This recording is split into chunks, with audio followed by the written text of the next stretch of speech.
Hey, good afternoon, everybody. John here at Havoc Maker Studio. Welcome back to our 5-part series. This is part 2 of part 5 of the top 10 Avengers. This is our actual top 5 list that we're going to talk about today. Now, before we do that, I want to direct your attention to this website called Longshanks. Now, Longshanks is a website used to help organize events, get participants registered, upload lists. Really, it's a great tool outside of the Best Coast Pairings app that a lot of people like to use for games like Warhammer 40,000 and Age of Sigmar. And the difference between, say, the BCP app and the Longshanks app is that the Longshanks keeps track of statistics. That is, of course, and this is really on the TOs and on the players. Really, the TOs need to enforce this.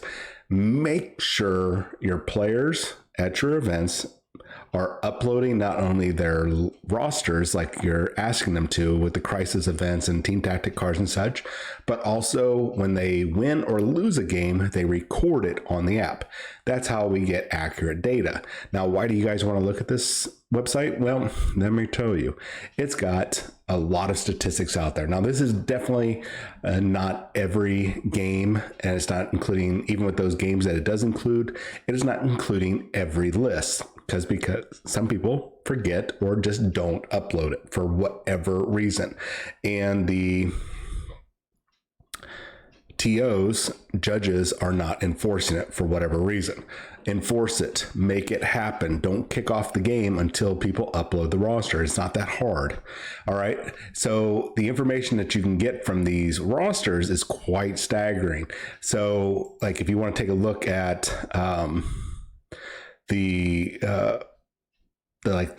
say you want to take a look at the Black Order, their win-loss ratios. You can look at here is like, well, you only get how many games with Thanos being included, 361 out of the 497 games, and it gives you his actual ratio there. You can look over here at, let's find one that's got Web Warriors. Either Miles Morales or Peter Parker as your leader, how often they're being used, what the percentage of win-loss is.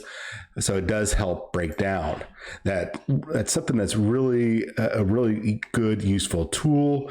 We can also look at where's the Avengers at for an example, which ones are being used more often.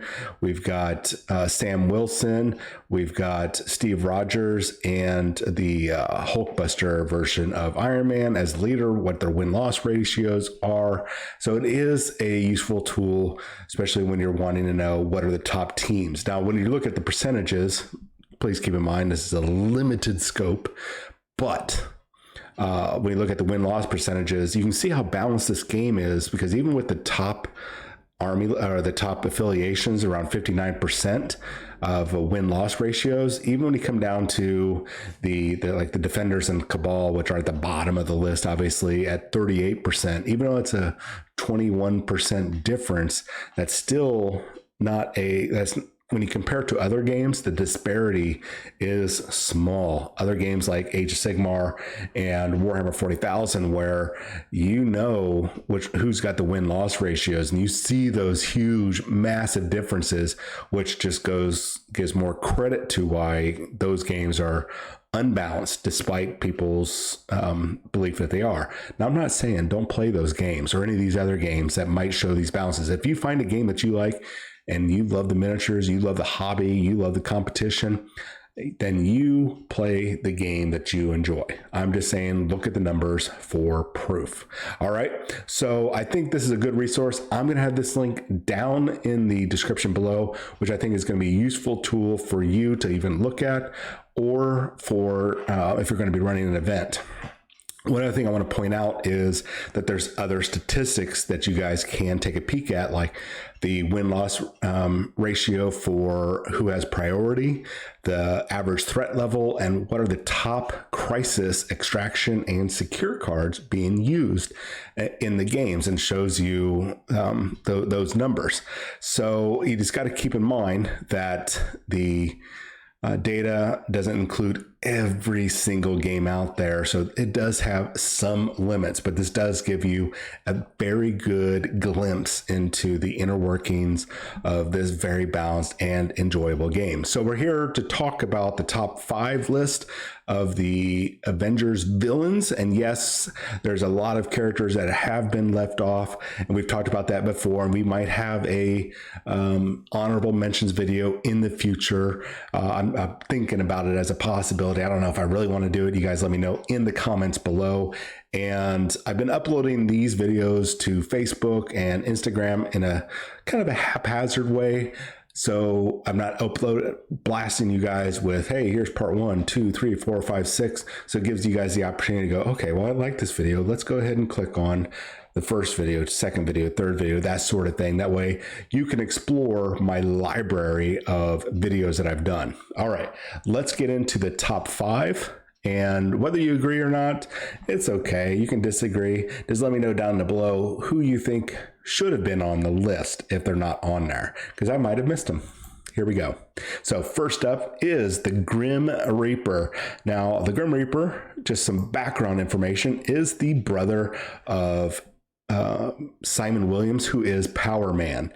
Power Man, or Simon Williams' brain was copied and uploaded into the original comic book version of the Vision. So they consider themselves brothers. So in a way, Eric Williams, the Grim Reaper, is the brother-in-law of the Vision and the Scarlet Witch in the comics, right? So just a little bit of a background information. Now, the Grim Reaper used to run around with his kind of a, I hate to say it, kind of a goofy costume. Don't wear capes, people. Capes are bad. All right. So he had severed his right hand. He put on this scythe that used to be kind of a tech-based villain. And that scythe obviously could do some electrical blasts, and well, not obviously, but could do electrical blasts, could turn into a kind of a weird DC Comics penguin helicopter umbrella type of thing. You could turn into buzzsaws and make shields out of it. There was a variety of goofy things that he could do from back in the early days. Now, he has shown up a lot in the cartoons and in the comics recently, or over time. And he's even served, not for Apocalypse, but the Apocalypse Twins, which that's a whole nother snafu we'll maybe do a future video on, where he served as the Horseman of Death. So he's got a very storied past with the Avengers, the West Coast Avengers, Iron Man, but mainly we're looking at the Avengers, a little bit of the X-Men, but really the Avengers. That's his big focus. So what can he do now? Well, poor dude died and was resurrected. And then he made a deal with Loiragoth, a nameless one, or one of the great old ones like Cthulhu, Shuma Nagaroth. I think that's how you pronounce it, who's going to be showing up in the upcoming Doctor Strange 2 Multiverse of Badness movie. He's a big eyeball tentacle creature. So he got these necromantic powers and was taught spells and such. He can raise the dead. He's got some superhuman or supernaturally enhanced strength. He knows spells, so he can teleport. He's got some magical blasts, a variety of mystical abilities. We're not talking like Clea or Doctor Strange, or more, maybe close to Mordo level, but not Doctor Strange level, right?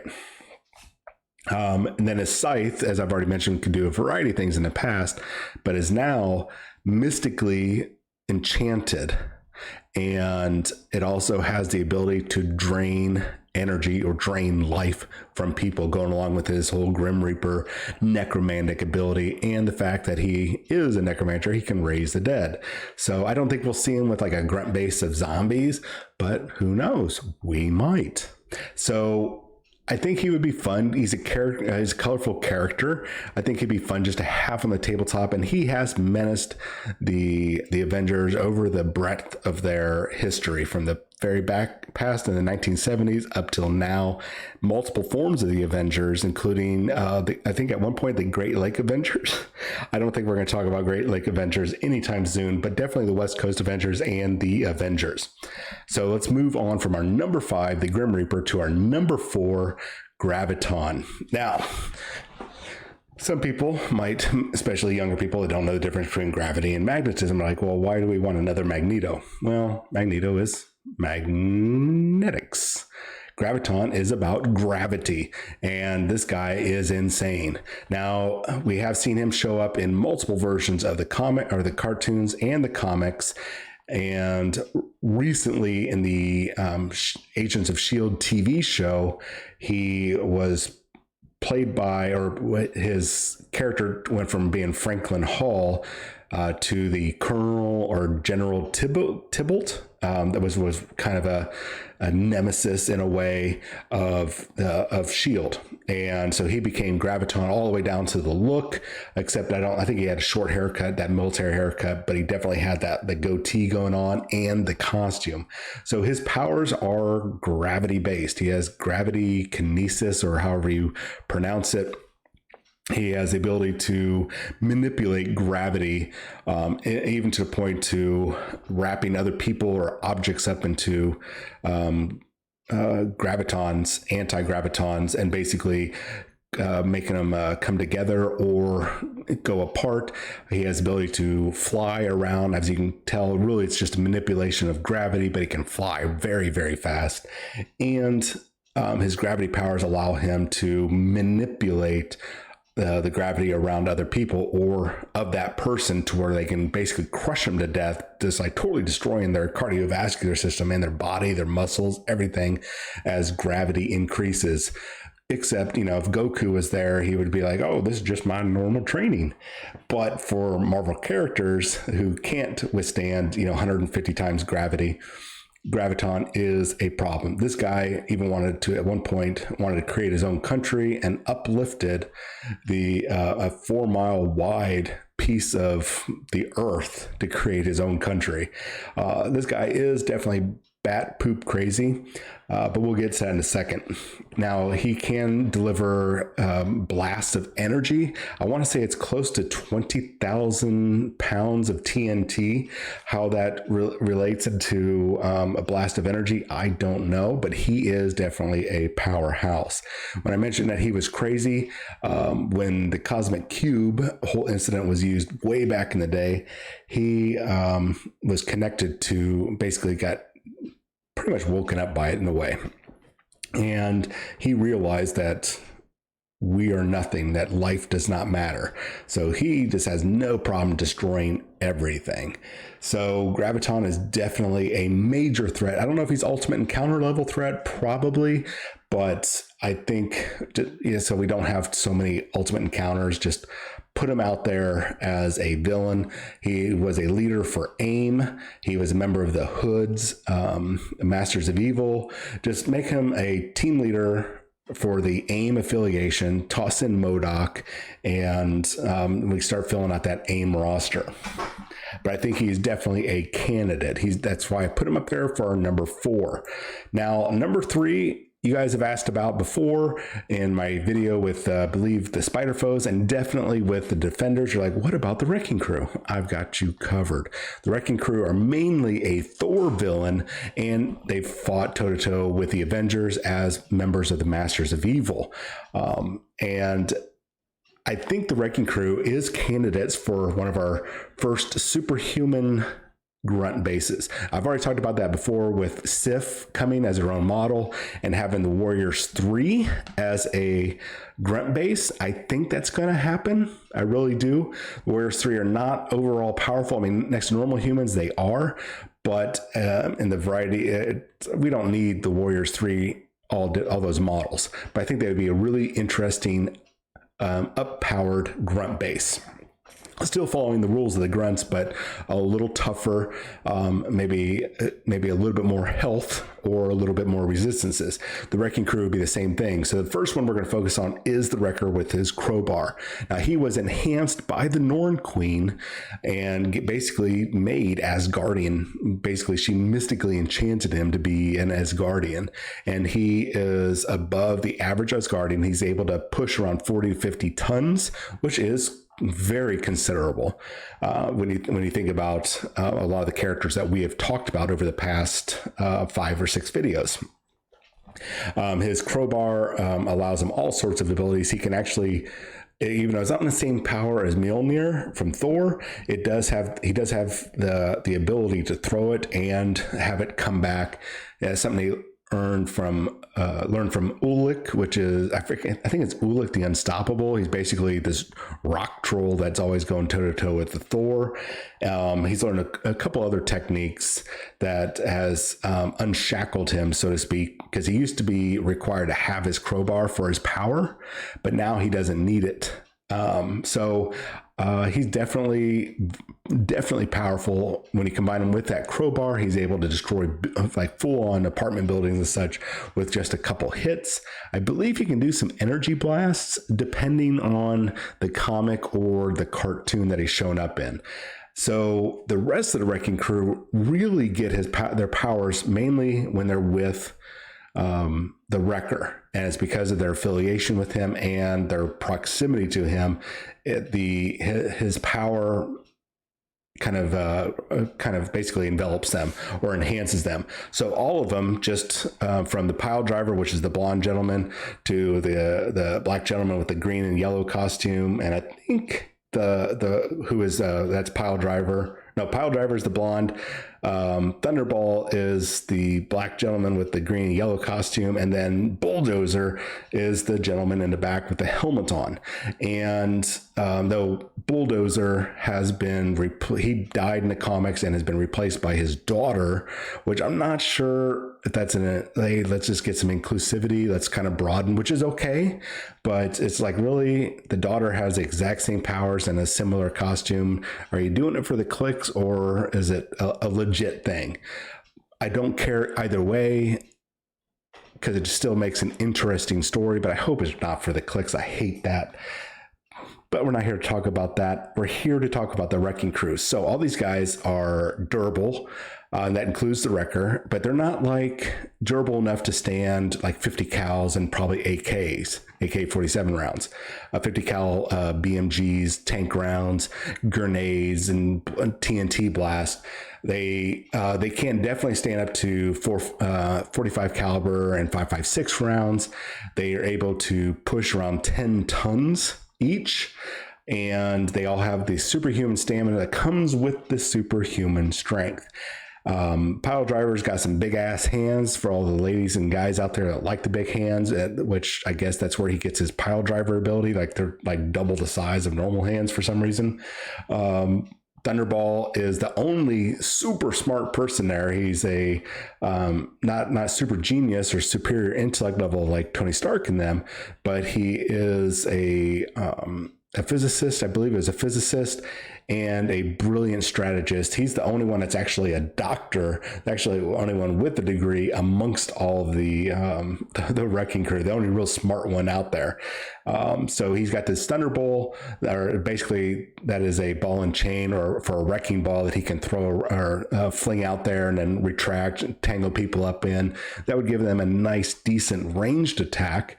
Bulldozer, the only other difference between him and everybody else is that he can run at about 60 miles an hour. Keep in mind that the fastest human is, and that's like the elite athletes, is around 25 miles an hour. So this guy, with all of his mass, is moving at 60 miles an hour.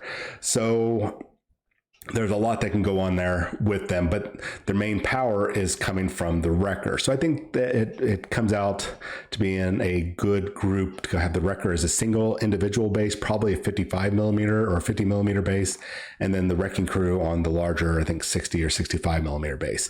I think they're a good crew. They've definitely gone toe to toe with Thor and the rest of Avengers, along when they were working like on Battle World for the initial Secret Wars, as the Masters of Evil. They've definitely put in the hurt on Hercules. I think they're the ones that helped contribute to him being put into a coma. So they are definitely a top tier villain to be on the tabletop. Plus they got colorful costumes, and it's a very diverse cast of backgrounds, ethnicities, and powers, really. So I think the Wrecking Crew is definitely fitting in there on number 3. Let me know what you guys think. Moving on to the Abomination. This is my number 2 choice. And the reason why is he's definitely gone up against the Avengers in a variety of team groups and by himself. He is a major opponent to the Hulk. And since all these rosters that I've been talking about, these top 5, and in this case, top 10 roster, it's not just for the teams, it's for the individual members of those teams. So just kind of putting it into a big old group all anti-Avengers or Spider-Man, whatever type of list. Now, the Abomination has been around since 70s, I think late 70s or early 70s. And he used to be a Russian spy, continuing on with that whole Red Scare, Russian spy, Cold War stuff going on in the comics. He's tried to sabotage numerous times the gamma missile test that helped create the Hulk. He got his powers when Bruce Banner tried to kill himself with a machine that was going to give him an absolute lethal dose of gamma radiation, more than enough to kill even the Hulk. Well, that didn't work out. The Hulk or Banner got arrested, taken away, and Emil Blonsky, the Abomination, went in, jumped in it, and said, boom, here we go. I'm the Abomination now. He got all dosed up with gamma radiation, and his power level is the equivalent of the Hulk, with a caveat. Now, he's in the 1,000, or not 1,000, but the 100 plus ton range of lifting capabilities and durability and all that stuff, exceeding several versions of the Hulk. Now, if you're not familiar, the Hulk has several different personality types that may are coming out, like the Gray Hulk, Mr. Fix-It, the Green Hulk, there's the Savage Hulk, there's a variety, the Immortal Hulk, there's a variety of them out there. Now, when the only time that Emil or Abomination is exceeded in his strength is when the Hulk, the version of the Hulk that can get super angry, the Savage Hulk, basically,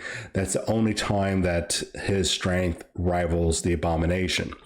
Now, the Abomination does make up for some of that because this guy is a trained spy, and by trained spy, he has the hand-to-hand combat training required. I mean, just think about the Hulk with the skills of Daniel Craig's James Bond, doing some Krav Maga and Kali type of stuff. That is frightening when you have an 800-pound gamma mutant just starting to pull off martial arts on you. That gives him an edge and allows him to go toe-to-toe with the Hulk.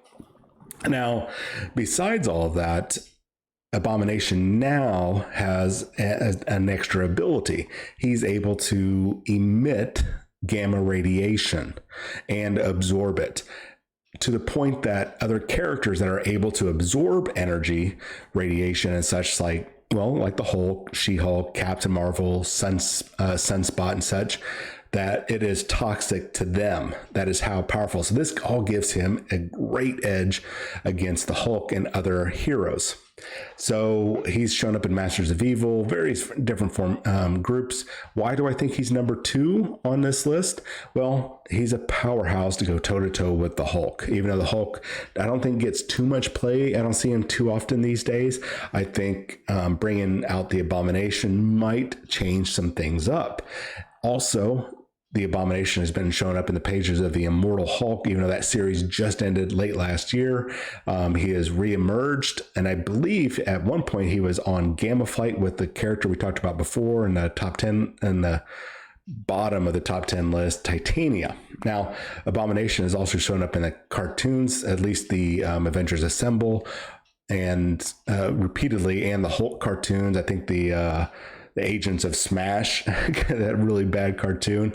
He has shown up in there as a villain, and he's been showing up in the MCU. Now, he was the main villain in the Edward Norton Incredible Hulk movie. I think it was called The Incredible Hulk, or it might just be the Hulk movie. That is the only one that's considered canon pre-Mark Ruffalo, the Hulk that we know right now in the MCU.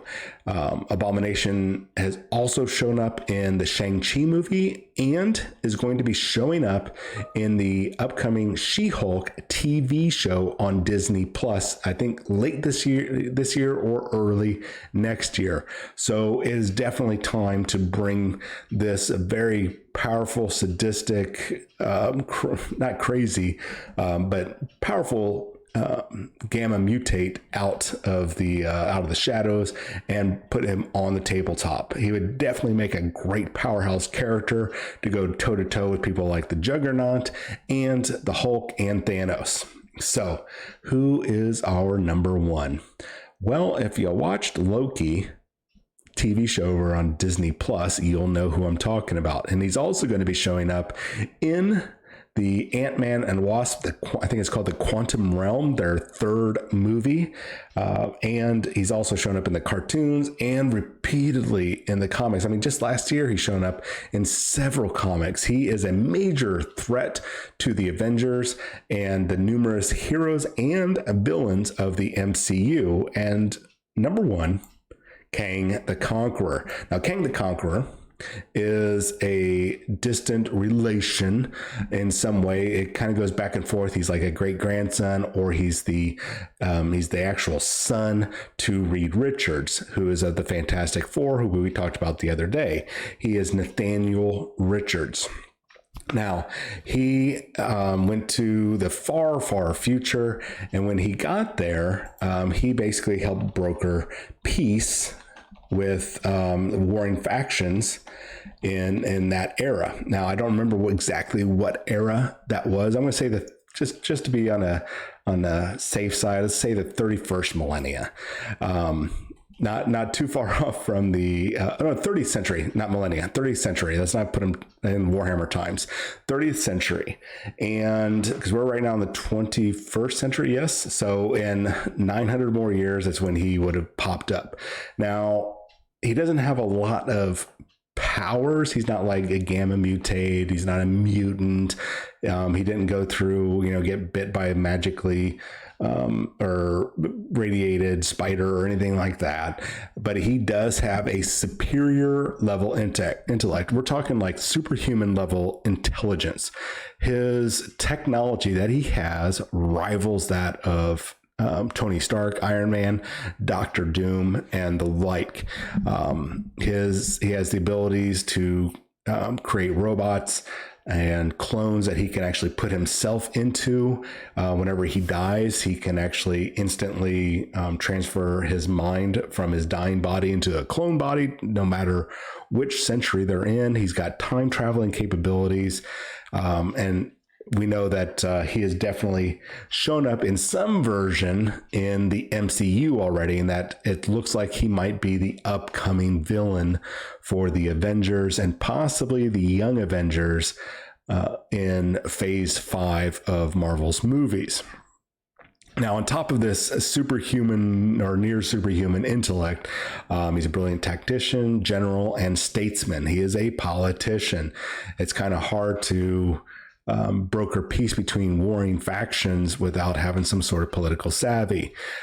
He's also a master, since he's got all of time to pull people to train him. He's a master of both armed and unarmed combat. He can go toe to toe, even with the likes of Captain America, who's considered one of the best hand to hand combatants out there, next to like Shang-Chi and the comic book version of Iron Fist. We're not going to talk about the bad MCU version, and it's not the actor's fault, it's the show's fault.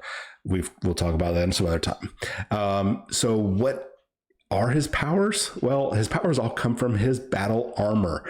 This battle armor, it's connected to his nervous system.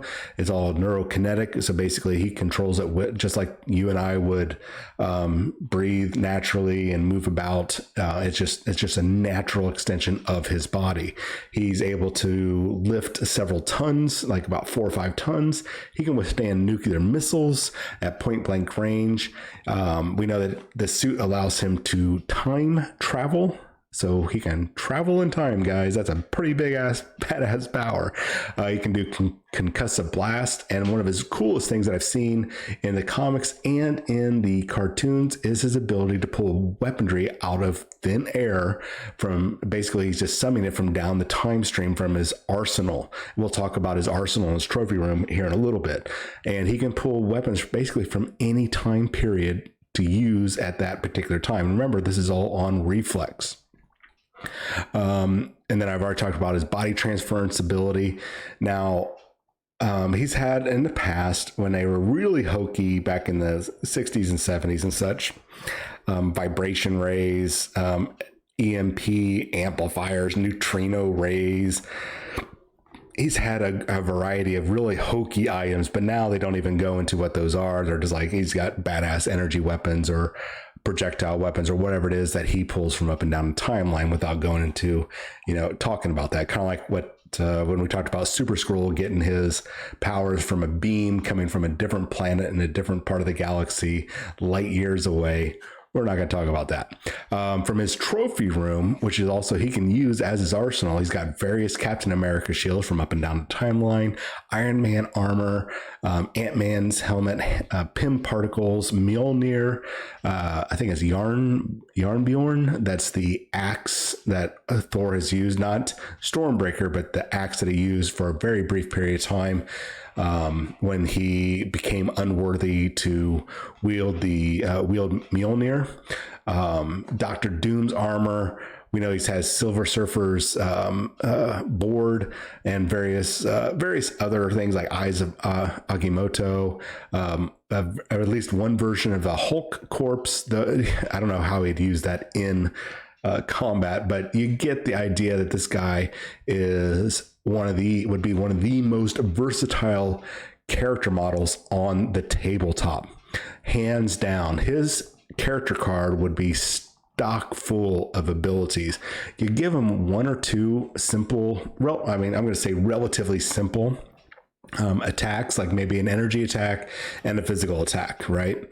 No huge lines of text and special abilities, but you give him a list of one or two superpowers, one or two reactive powers, and then a host of innate abilities. You let him be able to change up dice rolls. This guy would basically be the ultimate ability to modify his own dice rolls and resist. He'd have multiple immunities. I'm not saying make him super powerful, because he is just a physical human at the end of the day. So he does have that weakness. But when you combine his suit and all the various abilities that he can pull from up and down the timeline, this can make him a very versatile character on the tabletop. And of course, it's KANG. So just like there's Doombots out there, KANG also has a variety of clones, his own clone army that kind of look like him. That would be ideal to put onto maybe a grunt base. I'm not saying make him with a grunt base, but if anybody is going to have one, he would definitely be ideal. So, and they're not going to be all super powerful, but they're going to have some good long range weapons, and it's going to play right into all of his special abilities. And we can KANG the Conqueror, or maybe call it the Conqueror affiliation, kind of like what we have with the Dark Dimension and Dormammu do alongside with KANG. So he's known to manipulate villains, even Dr. Doom of all people, up and down the timeline. So I think that KANG is definitely the number one that needs to come out at some point. They might be waiting, because we know that Atomic Mass Games has to work with the Marvel Comics and the MCU departments to make sure that they are doing the right characters, getting the right looks, and releasing at the right time. We know that we've known about that since way back when they had the big delay with Miles Morales and Ghost Spider. So we know that's a thing, and that might be a thing here. So let me know what you guys think in the comments below. Do you think that this is going to be a good thing with all these type of villains? Do you think any of these villains are going to make it onto the tabletop? Which villains did I miss? I know I'm asking a lot of questions, but just interact with me. You guys know I like to interact with you and answer your questions, or at least comment on your comments. Give me that thumbs up or the thumbs down. And as usual, if you got to give me a thumbs down, let me know why. Because I don't know. I don't have any of these telepathic abilities these villains and heroes have to read your mind. So let me know down in the comments below what you liked about it, what you didn't, or just say, hey, whatever it is that you guys want to do. Anyways, you guys have yourself a wonderful day, and I will talk to you later this week. See ya.